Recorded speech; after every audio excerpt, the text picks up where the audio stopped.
Legend tells of the mysterious planet Nexus, once inhabited by the hyper-advanced Elden. Nexus has just been discovered, and things are about to get real.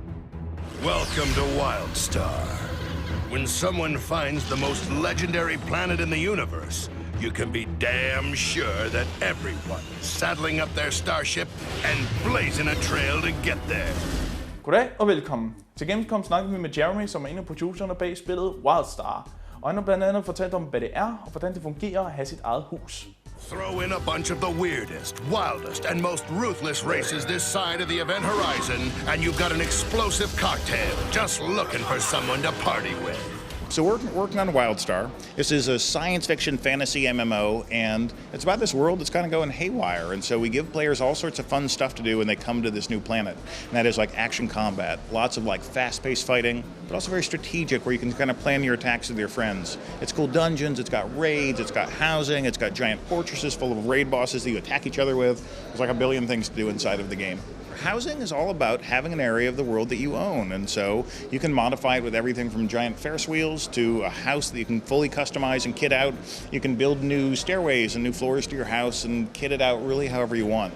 And what's neat about it is that there's a lot of functionality attached. It's decorative, but also you can do things like add new quest areas or add new challenges and things, or social things. Your friends can all come over and do different stuff. So it's really whatever you want it to be.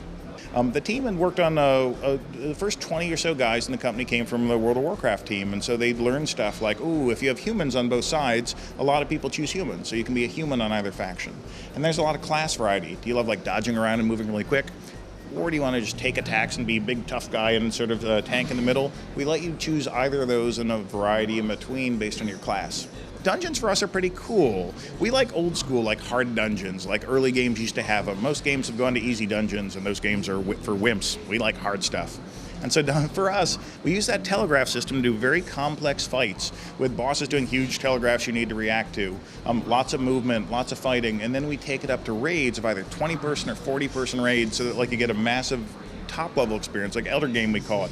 After level cap, there's still fun stuff to do. It is important that you are well informed of the imminent dangers associated with this choice, despite the fact that few of you will actually survive them. Crowd control is a blessing and a curse for MMO players. It's about stunning things and knocking things down and scaring them away. And it's really fun to do to your enemies, and it's kind of horrible to have it happen to you. And so players love it and they hate it. So we made a thing called breakout gameplay, where each time you get affected by crowd control, you can react to it. If your sword gets knocked out of your hand, you can run over, grab it off the ground, and not stay disarmed forever. But if this combines, if you get rooted in place, now you can't get your sword and you can't break out. And so the combinations are actually really interesting about what can you do to your enemies and what can they do to you. We have made already a couple different raids, and so this is like, the max level, huge dungeons. There's war plots, which is build giant fortresses with your buddies, 40 versus 40, and then go fight against each other. And we tie these together as you can actually capture raid bosses, bring them back to your war plot, and then send the dragons out to go fight each other and go fight the other towns. It's very cool. We think games don't do enough top-level stuff. We think that the last MMOs that have launched need more things to do. Once you're at the top, the game is not done. You need cool stuff to do. So we put a lot of work into making sure we have a rich set of gameplay at the top level. So we're a PC game. We may do console someday, but we like focusing on one platform. And you can either pay with a sub or the system we call Cred, which basically allows you to go earn game in gold and then trade it with other players for your game time. And so if you never want to pay a sub, awesome, just earn Cred. Just earn gold pieces, trade them in, and then you can use that to pay for your sub instead.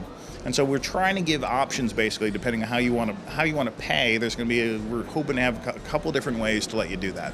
You can PvP right from level 1, you can do it in a couple ways. Out in the open world, hey, great, go beat the crap out of your enemies. We love it.